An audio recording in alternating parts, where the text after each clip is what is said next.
వర్ణాల కదంబ పూలమాలలు, రంగురంగుల కదంబ కాయమాలలు, రంగురంగుల పండ్లమాలలు, గుండ్రని రామములగమాల, పచ్చని కోల పెండకాయలు, నారింజ రంగు ఎర్ర ముల్లంగి, ఊదారంగు వంకాయలు, పసుపు వర్ణ నిమ్మకాయలు, దొండపండు మిరపమాలలు, కాకర పెద్ద మిరపకాయల మాలలు అన్నీ కలిసి శాకంబరి నీకు మాలలు, శతాక్షి నీకు మొల్లలు.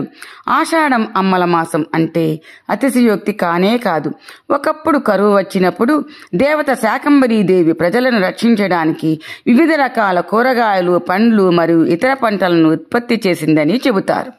అప్పటి నుండి ఈ దేవతను శాకంబరీదేవిగా పూజించడం ప్రారంభించారు.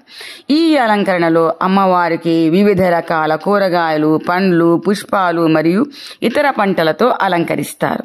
శాకంబరి అలంకారం అనేది ప్రజలు ప్రకృతిని మరియు పంటలను గౌరవించే ఒక పండుగ. ఇది ప్రజలకు ఆహారాన్ని అందించే దేవతకు కృతజ్ఞతలు తెలిపే ఒక మార్గం.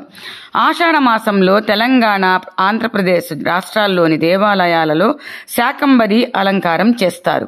సికింద్రాబాద్ ఉజ్జయిని మహాంకాళి, బల్కంపేట ఎల్లమ్మ ఆలయంలో ఈ అలంకరణ ప్రసిద్ధి.